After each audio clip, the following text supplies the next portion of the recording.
Um, right now I'm just trying to break down the chords, so it's just a GBD. So I wanted to do the bass first because I felt like it would be the most full. It would make it the most full out of everything. Kind of give it that sound that I could build off of, and then the violin's the higher pitched one. So just in my head, I kind of like the more full sound before I can add the other one. So I did the bass, I did the viola, and then I'm just gonna do the final one with the D. Yeah, the D. So that's where I'm at right now, and then I'm just kind of going as it is.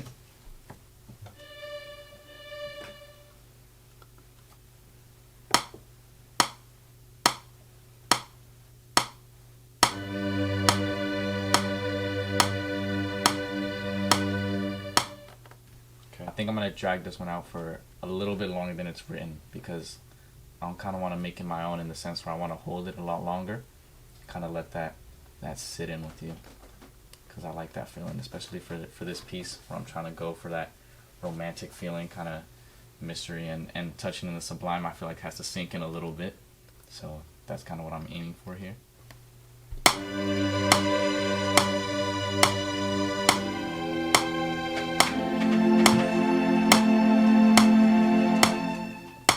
What I'm trying to do right now is I'm taking these chords that usually aren't this long. They're, if anything, they're probably like a measure or two, and I'm dragging them out for three. Because what I'm trying to do is I'm trying to let all the feelings and the music sink in, especially with all these different voices. I want everybody to really kind of take their time and feel every instrument here, because there's five and six when I'm playing it live. So I really want all of these chords to settle in and have nothing really wasted in a sense, because it's going to build that mystery, that romantic feeling. And I mean, I'm dragging this all out, so that's pretty much as romantic as it gets. So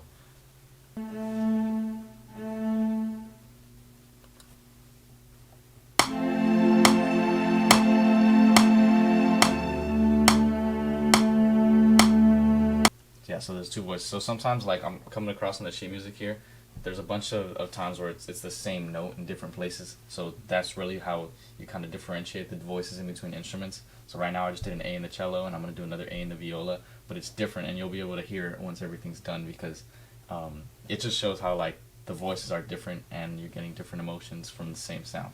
So that's what I'm trying to add here. And I think making it longer than it is written right there kind of helps you sink that in, because you wouldn't be able to tell the difference if it's moving quick like that normally. I don't want this to be quick. It's supposed to be written slowly, and that's kind of also what I'm trying to aim for here.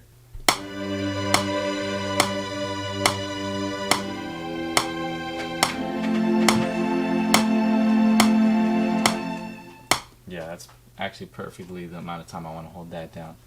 I like that feeling. I think I'm gonna do them together in the same instrument. I think that bass is really eerie, and I kind of want to keep that going, take that to another level. So I think that's what I'm gonna do.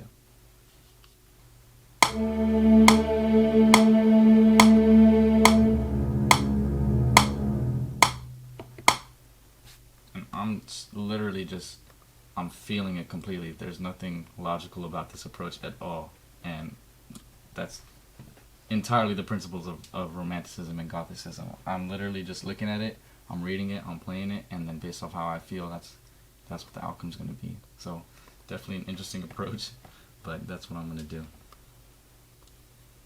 Because this whole time period is a reaction against logical thinking, wrote out music, played robotically, and since I'm doing the opposite, this is the best approach, I guess you could say.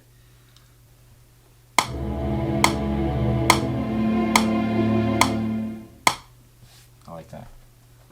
And then actually perfectly written, because I was thinking, now that I've got these two kind of shorter ones, I wanted to have another sink in moment, which is exactly what's written next, so that's pretty much perfect. So I like how this is going. You can see the difference between, I was kind of sticking to the bass, giving that fuller, darker feeling, and then I split it up between all the instruments one more time, and then now I'm gonna go back to see what's next with holding it longer.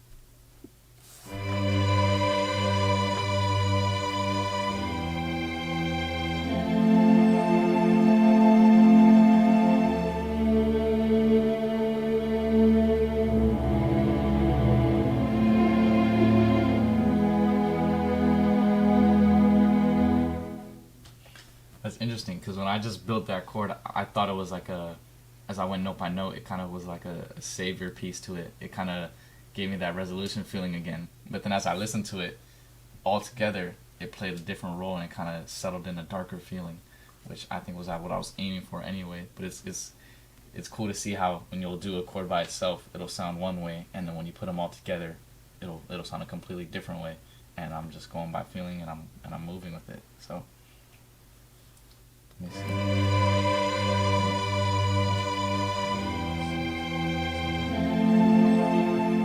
Because I think in terms of what I want to play on the piano, I almost wanted to learn kind of like a scale to base myself off of, and then as it progressed with the chords, I could play something, literally completely just improvising it, and see how the runs with the scale affect the tune. Because that would be completely just on the spot feeling, and that's all the romantic principles. So that was something I was thinking of doing.